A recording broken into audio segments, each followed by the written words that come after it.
சந்தேகப்படும் கிராம மக்கள். ஒரு சமயம் நடந்த விஷயம்.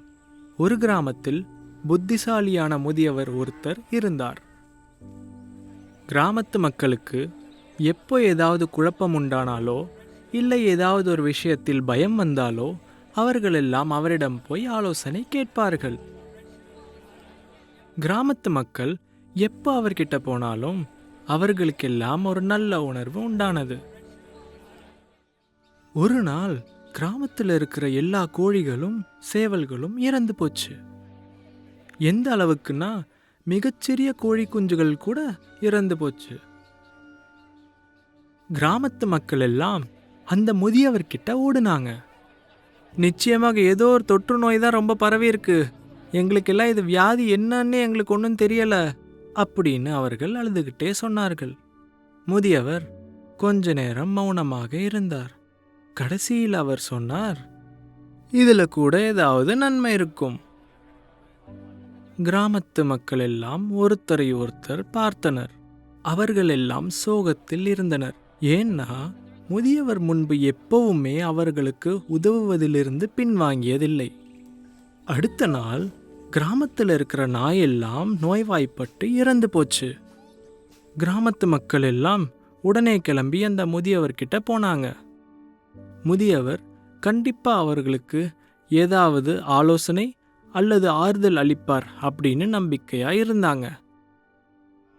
அழுதுகிட்டே ஒரு பெண் சொன்னா, ஏன் எங்களுக்கு மட்டும் இப்படி பயங்கரமான நிகழ்வுகள் எல்லாம் நடக்குது?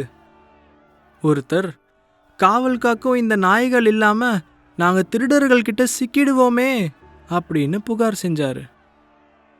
முதியவர் மென்மையான குரல்ல சொன்னார், கடவுள் இதுலயும் ஏதாவது ஒரு நன்மையை கண்டிருப்பார். மக்கள் எல்லாம் கவலையோடு இருந்தார்கள். அவர்கள் ஆச்சரியப்பட்டு முதியவர் உண்மையாகவே புத்திசாலிதானா என்று யோசிக்கத் தொடங்கினார்கள். இரவும் வந்துச்சு.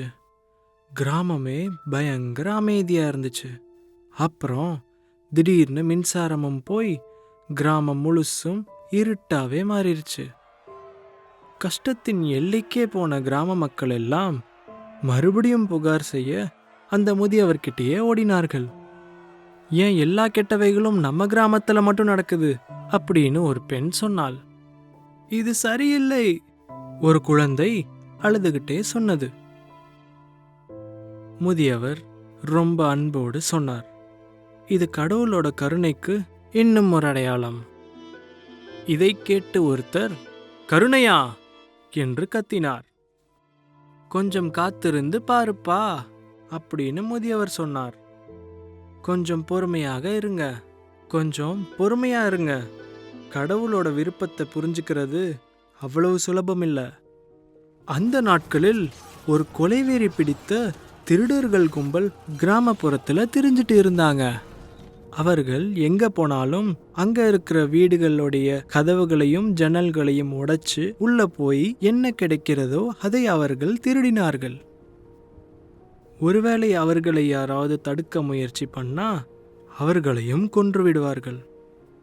அந்த திருடர்கள் அந்த கிராமத்தை கொள்ளையடிக்க திட்டம் தீட்டிக் கொண்டிருந்தார்கள். அப்போ அவர்கள ஒருத்தன் சொன்னா, கேளுங்க, அங்க ரொம்ப அமைதியா இருக்கு. அவர்கள் எல்லாம் நின்று விட்டார்கள்.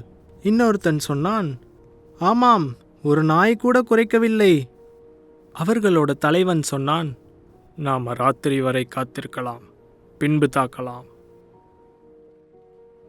ராத்திரி ஆனவுடனே அந்த கிராமத்துல மின்சாரம் வர்றதுக்கான எந்த அறிகுறியும் தென்படவில்லை.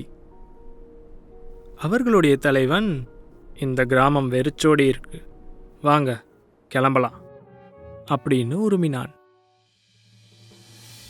அப்பதான் கிராம மக்களுக்கு புரிஞ்சுது.